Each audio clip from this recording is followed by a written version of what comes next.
안녕하세요. 마이웨이입니다. 보시는 것처럼 이 XRP 가격이 한 달 전과 대비해서 무려 42%나 지금 상승을 하고 있어요. 그래서 다른 지금 알트코인들은 이렇게 좀 마이너스로 오히려 빠지고 있는 모습인데 XRP는 이렇게 좀 상승을 하고 있고 또 이 비트코인보다도 더 많은 지금 상승을 보이고 있습니다. 그래서 오늘은 이 XRP 가격에 대해서 좀 흥미로운 저의 그 계산을 한번 좀 말씀을 드리려고 해요. 만약에 지금 이 XRP가 소송에 안 걸렸다라면 과연 지금 현 시점으로 봤을 때 얼마의 위치에 있을까? 그것을 제가 한번 계산을 해봤는데요. 그런데 갑자기 그것을 왜 계산하게 되었냐라고 한다면 어제 제가 이 기사를 또 하나 공유를 했었어요. 그래서 이 기사인데 이 리플사가 글로벌 핀테크 유니콘 순위에 5위를 차지했다라는 이런 기사가 또 나왔습니다. 그래서 이 소식의 원래 기사를 찾아봤는데 그게 바로 이 기사예요. 여기를 보시면 세계 암호화폐 회사가 2022년 4분기 현재 전 세계적으로 상위 10대 핀테크 유니콘 목록에 올랐다라고 하면서 그 중에서 이 미국에 기반을 둔 리플은 전체 5위를 차지해가지고 150억 달러의 가치를 지니고 있다라고 이렇게 말을 합니다. 그리고 그 다음 암호화폐 기업으로는 이 블록체인닷컴으로 140억 달러의 가치로 전체 6위, 그리고 이 NFT 마켓플레이스인 오픈시가 133억 달러의 가치로 전 세계에서 8번째로 가치 있는 핀테크 유니콘으로 부상을 했다라고 이렇게 기사가 나왔습니다. 그래서 이 표가 이렇게 있어가지고 1위가 스트라이프고 2위가 체크아웃닷컴, 3위가 레볼루트, 4위가 차임이고 그리고 5위에 이렇게 리플이 차지를 하고 있어요. 그래서 이것만 봐도 정말 이 리플사가 대단하다는 것을 느낄 수가 있는데 그래서 제가 또 뭐라고 썼냐면 현재 이 리플사의 기업 가치가 150억 달러, 원화로 약 19조 원 정도 되고 그런데 이 XRP의 시가총액은 이것도 어제 시점에서 바로 캡처를 했었는데 보시는 것처럼 280억 달러 정도 돼요. 그래서 이 XRP의 시가총액은 현재 이 280억 달러로 우리나라 돈으로 한 36조 원 정도 되는데 뭐 물론 이 시가총액보단 작지만 그래도 이 리플사 하나에 150억 달러니까 그만큼 이 리플사의 저력은 대단하다고 생각을 합니다. 그래서 이렇게 이 혁신적인 기업으로 인정을 받고 있는 리플사가 SEC한테 지금 발목이 잡혀 있다는 것이 참 안타깝네요 라고 말씀을 드리면서 어서 이 소송에서 벗어나서 IPO까지 하면서 이 리플사의 주식도 나스닥을 통해 매매할 수 있는 날이 왔으면 좋겠다라고 이렇게 또 말씀을 드렸어요. 그러면서 마지막에 그때가 되면 과연 이 XRP가 얼마가 될까요? 라고 말씀을 드렸는데 근데 이걸 쓰고 나니까 그렇다면 지금 만약에 이 리플이 지금 이 SEC와의 소송이 안 걸렸다면 과연 현 시점에서 XRP가 얼마에 위치했을까? 그것이 또 궁금해가지고 제가 나름대로 계산을 해봤습니다. 그래서 제가 그 계산한 것을 말씀드리기 전에 당연히 뭐 이런 계산법은 따로 있는 게 아니고 어디까지나 제가 가정을 해서 계산을 한 것이니까 그냥 단순 참고만 하셨으면 합니다. 그럼 먼저 각 코인별로 이 과거부터 현재까지의 가격 흐름을 한번 살펴보겠습니다. 그래서 이 비트코인 먼저 보시면 보시는 것처럼 2018년에 이렇게 정고점을 찍은 이후로 이 크립토 윈터를 지나고 결국엔 2021년에 이렇게 새롭게 또 정고점을 찍었다라는 것을 알 수가 있어요.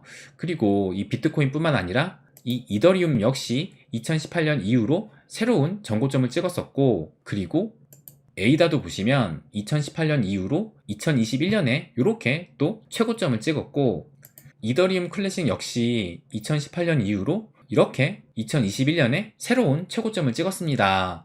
그리고 심지어 보시는 것처럼 뭐 아이오타라는 이 코인도 2018년 이후로 2021년에 이렇게 최고점을 찍었고 또 IOST 솔직히 이 코인이 뭐 하는 코인인지도 모르겠는데 이 코인 역시 2018년 이후로 이렇게 2021년에 새로운 이 최고점을 또 찍었어요.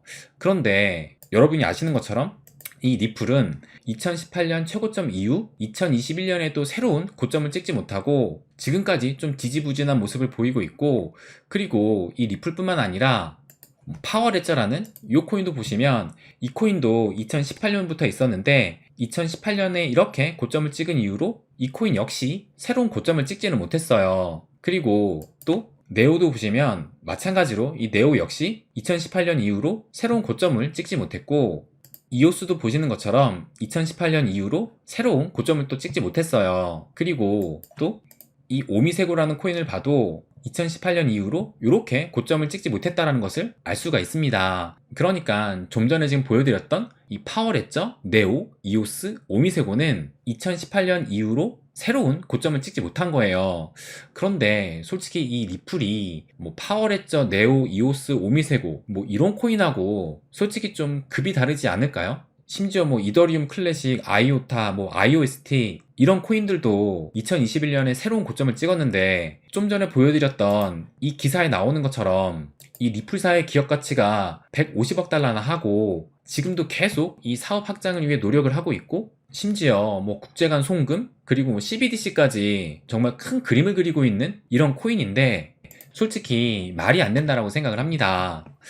그래서 저는 정말 이 소송이 아니었다라면 이 리플은 당연히 2021년에 정고점을 넘었을 것이라고 생각을 해요. 그리고 이때 2020년 12월에 이 SEC와의 소송이 이더리움과 매우 관련이 높다라고 생각을 합니다. 그래서 그 이유를 이 가격적인 면에서도 찾을 수가 있는데 먼저 이 기사를 보시면 이게 2018년 6월 15일에 미국의 SEC가 이더리움은 증권이 아니다라고 이렇게 또 이야기를 했어요.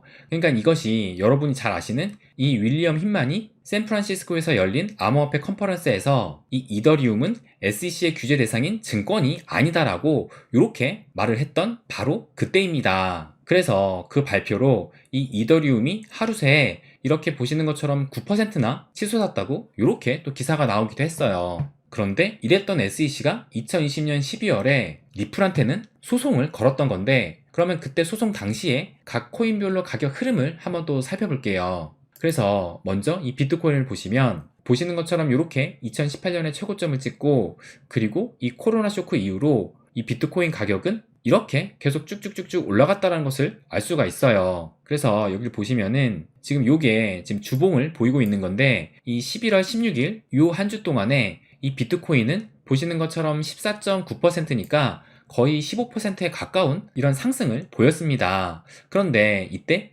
리플은 보시는 것처럼 이 리플 역시 2018년에 이렇게 고점을 찍었지만 이 리플은 그 이후로 그렇게 큰 상승세 없이 계속 지지부진한 모습을 보이다가 이걸 좀 확대해서 보면 이때 11월 16일 요 한 주 동안에 보시는 것처럼 무려 65%나 상승을 하면서 이때 대략적으로 한 200원 후반대에서 800원 중반대까지 거의 3배 가까운 이런 폭등을 하게 됩니다. 그래서 이때가 이 플레어 토큰 에어드랍과 또 어떻게 보면 시기적으로 맞물리면서 이렇게 3배 가까운 폭등을 하게 되는데 그러다가 갑자기 이 크리스마스 바로 직전에 이 SEC한테 소송을 걸리게 됩니다. 그래서 보시는 것처럼 12월 21일 요 한 주 동안에 마이너스 48% 거의 반토막이 났고 그리고 그 이후로 더 가격이 빠지면서 대략적으로 한 600원, 700원대에 있던 이 리플의 가격이 200원까지 깨고 198원까지 떨어지게 됩니다. 그렇다면 이 이더리움의 가격 움직임을 보게 되면 이 이더리움은 리플이 3배 폭등한 이 시점에 이더리움 같은 경우는 한 24% 정도밖에 오르질 못했어요. 뭐 물론 이 24%도 많기는 하지만 리플이 3배나 폭등했던 거하고 비교를 하면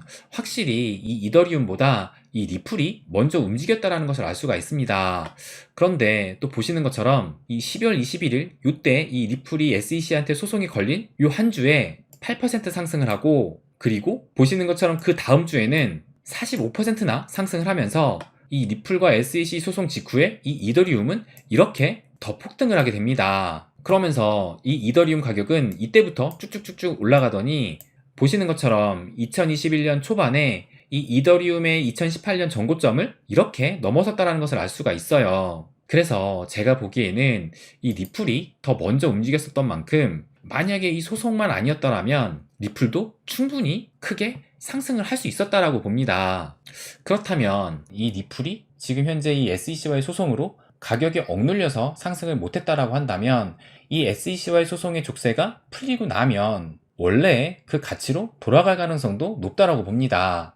그래서 이 리플이 제자리로 찾아간다면 과연 얼마일까? 그것을 제가 제 나름대로 계산을 해봤는데 그럼 먼저 이 비트코인이 2018년 요때 이후로 2021년 최고점까지 얼마나 상승을 했는지 한번 그것을 측정을 해볼게요. 그래서 보시게 되면 2018년부터 이렇게 2021년 이때까지 상승을 했는데 대략적으로 200%니까 2,500만 원에서 한 8천만 원대니까 한 3배 정도 상승을 했다는 것을 알 수가 있습니다. 그렇다면 이 이더리움도 한번 살펴보면 이 이더리움도 2018년 고점 이후에 2021년 또 최고점을 보면 마찬가지로 194%니까 거의 200%로 가격이 190만 원대에서 560만 원대까지 거의 한 3배 정도 상승을 했다는 것을 알 수가 있습니다. 그렇다면 다시 이 리플을 본다면 리플 같은 경우는 대략적으로 보게 되면은 한 4,300원이니까 계산하기 쉽게 4,500원으로 계산을 할게요. 그렇다면 이 리플 역시 만약에 이런 소송이 아니었다라면 비트와 이더와 마찬가지로 한 3배 정도 가격이 상승했을 거라 봤을 때 계산을 해보면 제가 미리 계산해놨는데 보시는 것처럼 한 13,500원이 나옵니다. 그런데 좀 보수적으로 보고 리플은 이 비트하고 이더만큼 못 간다 라고 좀 보수적으로 봐가지고 2배만 상승한다고 봤을 때 그렇게 되면 4,500원 곱하기 2 하니까 9,000원이 돼요. 그렇다면 지금 현 시점은 이 비트하고 이더도 마찬가지로 이 크립토 윈터를 겪으면서 가격이 크게 빠졌잖아요. 그러면 지금 현재 시점은 비트코인 같은 경우는 마이너스 58% 정도 가격이 하락을 한 것이고 이더리움 역시 2021년 전고점 대비해서 현재는 마이너스 62% 정도 빠졌습니다. 그리고 이 XRP는 현재 마이너스 80% 정도 빠졌다라는 것을 알 수가 있어요. 그런데 현재는 이 소송으로 이 XRP의 가격이 눌려있다라고 가정을 한다면 이 80% 하락이 좀 과도할 수가 있고 그럼에도 이 비트와 이더만큼은 좀 더 빠졌을 것이다 라고 또 가정을 한다면 대략적으로 한 그 사이인 한 70% 정도 빠졌다라고 가정을 해보겠습니다. 그렇다면 제가 또 이걸 계산해봤는데 만약에 이 리플이 소송에 걸리지 않아서 이 비트와 이더와 마찬가지로 비슷하게 3배 정도 상승을 했을 때 13,500원까지 올랐을 것이고 거기에서 현재 마이너스 70% 정도 하락을 했다라면 지금 현재는 한 4,000원 정도로 계산이 됩니다. 그런데 뭐 비트 이더만큼 상승을 못해서 2배 정도만 상승을 했을 것이고 그리고 그 2배 가격인 9,000원에서 70% 하락을 했다라면 지금 현재 가격은 대략적으로 한 2,700원 정도라고 계산이 돼요. 그런데 또 보수적으로 지금은 이렇게 마이너스 70%로 감안을 했지만 현재 빠진 것처럼 마이너스 80%를 감안을 한다라면 이것도 제가 계산을 했는데 보시면 13,500원에서 마이너스 80%까지 가격이 빠졌다라고 한다면 현 시점의 가격은 2,700원 정도 되는 것이고 좀 더 보수적으로 봐서 2배만 상승했다라고 했을 때 여기에서 80%가 하락을 했다라면 현재 가격은 1,800원 정도로 추정이 됩니다. 그렇다면 최대로 봤을 때는 한 4,000원 정도 되는 것이고 보수적으로 봤을 때는 한 1,800원 정도 되는 거예요. 그런데 또 보시면 2배 상승을 하고 마이너스 70% 감안한 가격이 2,700원이고 그리고 3배 상승을 했다 하더라도 마이너스 80% 감안을 하면 마찬가지로 2,700원이라는 것을 알 수가 있어요. 그러니까 이 3배 상승하고 마이너스 80% 하락한 가격이나 또 2배 상승하고 마이너스 70% 하락한 가격이나 2,700원으로 같다라는 겁니다. 그렇다면 소송 종료 시 이 리플의 가격이 제자리로 찾아간다라고 볼 때 대략적으로 한 2,700원 정도는 갈 수 있다라고 생각이 들어요. 2,700원이면 현재 가격이 700원대니까 현재 가격에서 4배 정도 오를 수 있다라는 겁니다. 그래서 2,700원이면 또 누군가는 너무 많다라고 생각을 할 것이고 또 누군가는 너무 적지 않나 라고 생각을 하실 거예요. 그런데 당연히 이것은 어디까지나 제가 가정에 의한 계산이고 이것이 뭐 논리적으로 맞냐 틀리냐는 논할 것이 못 된다라고 생각을 합니다. 그리고 또 이런 생각이 드실 거예요. 이때 2018년에는 김푸가 엄청 심했었는데 김푸를 고려해서 계산해야 되지 않냐 라고 생각하실 수도 있을 텐데 그런데 지금 우리가 이 2배, 3배 가정을 했을 때 이걸 보시면 보시는 것처럼 이더리움 역시 이때 2018년에는 김푸가 당연히 껴있던 가격입니다. 그런데 이 김푸가 껴있던 가격에서 보시는 것처럼 이렇게 3배 정도 상승을 했던 거예요. 그러니까 이 비트코인하고 이더리움도 이미 김푸가 낀 가격에서 3배 상승을 했다라고 하고 계산을 한 것이니까 이 리플도 김푸를 포함하고 계산하는 게 이 계산식 상으로는 그게 맞습니다. 그래서 다시 한번 말씀드리지만 뭐 어디까지나 제가 가정에 의해서 그러니까 만약에 이 리플이 SEC와의 소송이 걸리지 않았더라면 비트와 이더만큼 상승했을 것이라는 전제하에 계산을 한 겁니다. 그러니까 만약에 이 소송이 긍정적으로 끝났을 때 가격 상승이 온다라면 어느 정도 오를 수 있을지 그것을 예상하는데 참고 정도로만 생각을 해주셨으면 합니다. 네, 그럼 오늘은 여기까지 하겠습니다. 항상 제 이야기 끝까지 들어주셔서 감사드립니다. 부자가 되는 길, 마이 웨이.